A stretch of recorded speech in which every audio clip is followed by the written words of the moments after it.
The HPV vaccine is still cloaked in controversy 15 years after its debut.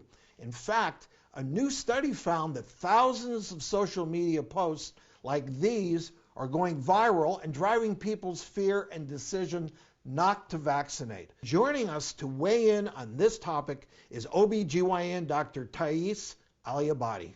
So Dr. Aliabadi, what goes through your mind when you hear that these posts are driving people not to vaccinate?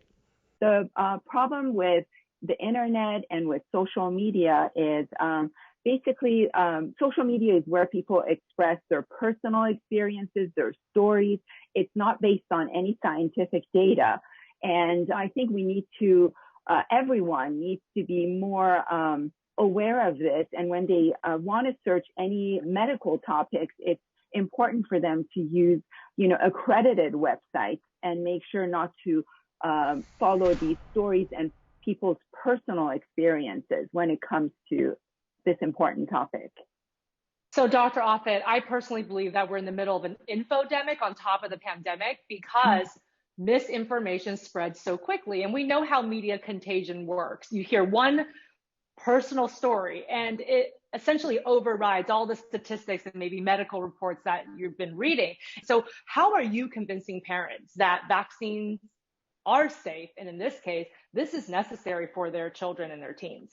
So what you do for people, I think, who are scared because of what they've read, they've smelled the smoke, they want to know whether there's any fire there, is you try and say, look, what is it you're worried about? And then you can say, look, here's how you would answer that question. You look at people who got the vaccine or didn't get the vaccine, and then see whether that thing you're worried about is more common in that group. And if people are susceptible to logic and reason and data, then I think you can convince them. But I think some of the anti-vaccine activists really are just largely conspiracy theorists. They don't believe any of the data that you tell them. And as Neil deGrasse Tyson says, if you come to a conclusion without using logic or reason isn't going to talk you out of it. And I think that's the frustration.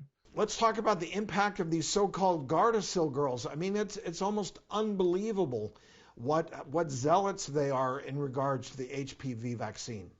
No, and that's what the anti-vaccine people did. They got a group of adolescent girls together who told a compelling story about how they were fine. They got the vaccine, and now they have chronic fatigue. They have chronic pain. They can't get out of bed. They were previously star athletes or star students, and now they're not that anymore. And people are very much compelled by that. But when you look at the data that shows that that's not true, you're really working against the emotion with statistics, which is really hard. I had to go to Japan actually. Within the past year and a half, and the Gardasil girls were there. They went from immunization rates of close to 90% in Japan to less than 1%. And I had to speak in front of a large group of Japanese physicians, and I said, you would just condemn 2,000 people, children, to grow up and die from a vaccine-preventable disease, from vaccine-preventable cancer. You don't know their names, but they have names. And if I gave you their names, I suspect you would vaccinate them to make sure that they didn't get that disease. But see, it's done anonymously. You don't know who those people are. And it was really hard to watch that.